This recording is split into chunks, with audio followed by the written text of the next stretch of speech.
ఆకాశవాణి ప్రాంతీయ వార్తలు చదువుతున్నది డివి సత్యనారాయణ. ముఖ్యాంశాలు: కర్నూలులో హైకోర్టు బెంచ్ ఏర్పాటు చేయాలని కేంద్రానికి ప్రతిపాదనలు పంపుతామని ముఖ్యమంత్రి నారా చంద్రబాబు నాయుడు తెలిపారు. స్వచ్ఛతా హీ సేవా కార్యక్రమాలతో పరిసరాల పరిశుభ్రతపై అవగాహన పెరుగుతుందని మంత్రి వాసంశెట్టి సుభాష్ అన్నారు. రాష్టంలో ముస్లిం మైనారిటీ వర్గాలకు వివిధ పథకాలను అమలు చేయాలని ప్రభుత్వం నిర్ణయించింది. వెలుగొండ ప్రాజెక్టును త్వరలో పూర్తి చేస్తామని మంత్రి గొట్టిపాటి రవికుమార్ పేర్కొన్నారు. రానున్న 24 గంటల్లో పశ్చిమ మధ్య బంగాళాఖాతం పరిసరాల్లో అల్పపీడనం ఏర్పడే అవకాశం ఉందని వాతావరణ కేంద్రం తెలిపింది. కర్నూలులో హైకోర్టు బెంచ్ ఏర్పాటుకు అవసరమైన ప్రతిపాదనలను రాష్ట ప్రభుత్వం నుంచి కేంద్రానికి పంపుతామని ముఖ్యమంత్రి నారా చంద్రబాబు నాయుడు తెలిపారు. మంత్రివర్గ సమావేశంలో ఈ మేరకు తీర్మానం చేస్తామన్నారు. అమరావతిలోని సచివాలయంలో ఈ రోజు న్యాయశాఖపై ముఖ్యమంత్రి సమీక్ష నిర్వహించారు.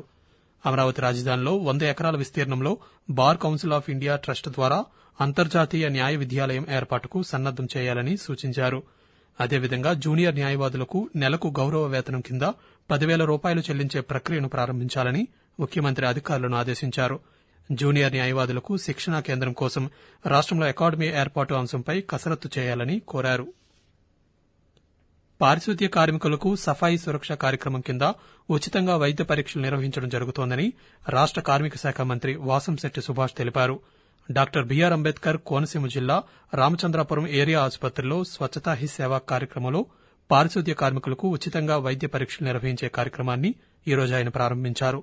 ఈ సందర్భంగా మంత్రి మాట్లాడుతూ పరిసరాలను పరిశుభ్రంగా ఉంచాలనే ఉద్దేశంతో ఈ నెల 17 నుంచి అక్టోబర్ 1వ తేదీ వరకు 15 రోజుల పాటు కేంద్ర ప్రభుత్వం ఆధ్వర్యంలో స్వచ్ఛతా హీ సేవా కార్యక్రమాలు దేశవ్యాప్తంగా నిర్వహించడం జరుగుతుందని మంత్రి పేర్కొంటూ సఫాయి సురక్ష అనే ప్రోగ్రాం ద్వారా అనేక మంది పేదలకి రక్త పరీక్షలు గాని అలాగే ఏదైతే చెత్త రోడ్ల మీద వేయొద్దని అవేర్నెస్ ప్రోగ్రామ్స్ కూడా పెట్టడం జరిగింది. అందులో భాగంగా ఈ రోజున డాక్టర్లు అందరూ రావడం, అన్ని టెస్టులు కూడా ఈ పారిశుద్ధ్య కార్మికులకి చేయడం జరుగుతూ ఉంది.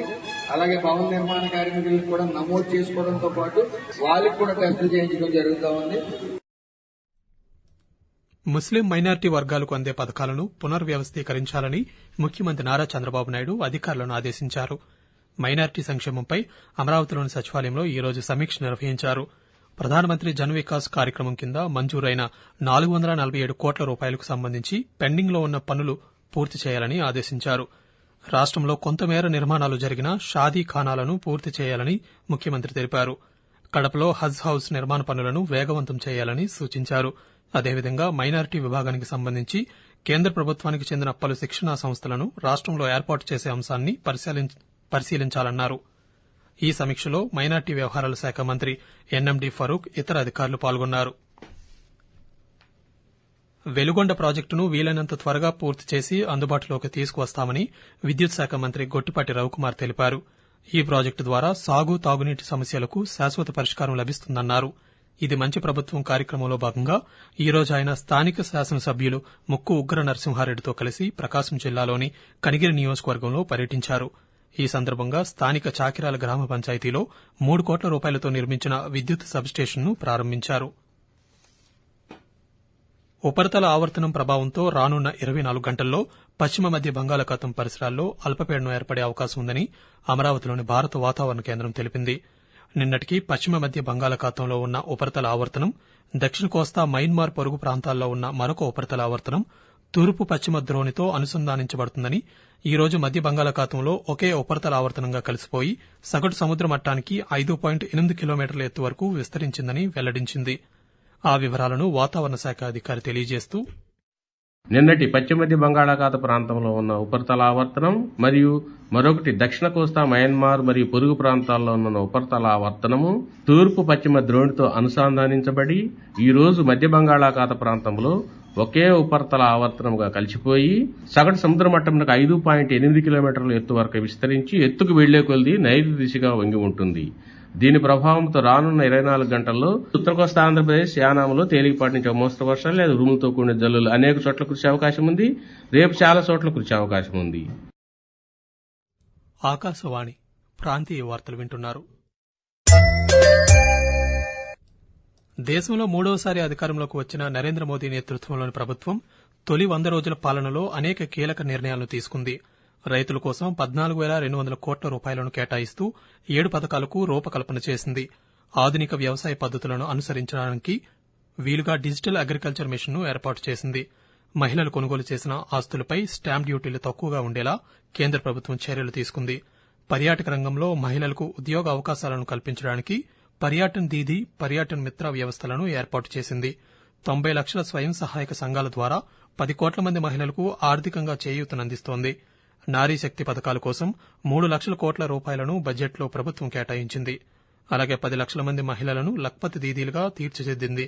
అదేవిధంగా యువతలో సాంకేతిక పరిజ్ఞానాన్ని పెంపొందించేందుకు 10,600 కోట్ల రూపాయల పెట్టుబడితో విజ్ఞాన్ ధార్ పథకాన్ని కేంద్ర ప్రభుత్వం అమలు చేస్తోంది. పెండింగ్లో ఉన్న సాగు, తాగునీటి ప్రాజెక్టులను త్వరలో పూర్తి చేస్తామని రాష్ట జలవనరుల శాఖ మంత్రి నిమ్మల రామానాయుడు తెలిపారు. చిత్తూరు జిల్లా పలమనేరు నియోజకవర్గం పెద్దపంజాని మండలం అప్పినపల్లి గ్రామంలో ఈరోజు కుప్పం బ్రాంచ్ కెనాల్ టేకాఫ్ పాయింట్ను మంత్రి పరిశీలించారు. అసంపూర్తిగా ఉన్న కుప్పం బ్రాంచ్ కెనాల్ పనులకు సంబంధించిన వివరాలను హంద్రీనేవా ప్రాజెక్టు అధికారులను అడిగి తెలుసుకున్నారు. అనంతరం పాతికేయులతో మంత్రి మాట్లాడుతూ కేంద్ర ప్రభుత్వం అందించే నిధులతో పెండింగ్లో ఉన్న సాగు, తాగునీటి ప్రాజెక్టులను పూర్తి చేసి ప్రజలకు నీటి సమస్య రాకుండా చూస్తామన్నారు. ప్రజల ఆరోగ్య భద్రతకు ప్రాధాన్యమిస్తున్నామని రాష్ట పర్యాటక సాంస్కృతిక శాఖ మంత్రి కందుల దుర్గేష్ తెలిపారు. నిడదవోలులో ఈరోజు స్వచ్ఛతా హీ సేవ కార్యక్రమంలో భాగంగా ప్రభుత్వ ఆసుపత్రిలో ఏర్పాటు చేసిన వైద్య శిబిరంలో ఆయన పాల్గొన్నారు. ఆరోగ్య ఆంధ్రప్రదేశ్గా మార్చేందుకు ప్రతి ఒక్కరూ భాగస్వాములు కావాలని మంత్రి పిలుపునిచ్చారు. విజయనగరం జిల్లాలో ఈ నెల 26వ తేదీన పూర్వ ఉపరాష్టపతి ఎం వెంకయ్యనాయుడు పర్యటించనున్నారు. ఈ సందర్భంగా విజయనగరంలోని ఆధ్యాత్మిక కేంద్రం రామనారాయణంలో రామాయణ పరిశోధన కేంద్రాన్ని ఆయన ప్రారంభించనున్నారని ట్రస్ట్ సభ్యులు వెల్లడించారు. ఈ ప్రారంభోత్సవానికి రాష్ట మంత్రి కొండపల్లి శ్రీనివాస్, కేంద్ర మాజీ మంత్రి పూసపాటి అశోక్ గజపతిరాజు, శాసనసభ్యురాలు అదితి గజపతిరాజు, మాజీ ఎంపీ టీజీ వెంకటేష్, తిరుపతి జాతీయ సంస్కృత విశ్వవిద్యాలయం ఉపకులపతి జీఎస్ఆర్ కృష్ణమూర్తి హాజరవుతారని వివరించారు. తిరుమలలో టోకెన్లు లేని భక్తులకు దర్శనానికి 2 గంటల సమయం పడుతోందని తిరుమల తిరుపతి దేవస్థానం టీటీడీ అధికారులు తెలిపారు. అదేవిధంగా 300 రూపాయల ప్రత్యేక దర్శనానికి కేవలం గంట సమయం పడుతోందని పేర్కొన్నారు. వెంకటేశ్వర స్వామివారిని నిన్న 82,436 మంది దర్శించుకోగా హుండీ ఆదాయం 4.57 కోట్ల రూపాయలు వచ్చిందని వెల్లడించారు. రాష్టంలో అన్న క్యాంటీన్లతో పేదల ఆకలి తీరుతోందని రాష్ట రవాణా శాఖ మంత్రి మండిపల్లి రాంప్రసాద్ రెడ్డి అన్నారు. అన్నమయ్య జిల్లా రాయచోటి పట్టణంలో ఈరోజు అన్న క్యాంటీన్లను ఆయన ప్రారంభించారు. ఈ సందర్భంగా మంత్రి మాట్లాడుతూ తొలి విడతలో 100, రెండవ విడతలో 75 క్యాంటీన్లను ప్రారంభించామని తెలిపారు. సామాజిక బాధ్యతలో భాగంగా సీఎస్ఆర్ ద్వారా అనేక అభివృద్ది, ఉపాధి కార్యక్రమాలు చేపడుతున్నామని రాజమహేంద్రవరం ఓఎన్జీసీ ఎగ్జిక్యూటివ్ డైరెక్టర్ శాంతం దాస్ పేర్కొన్నారు.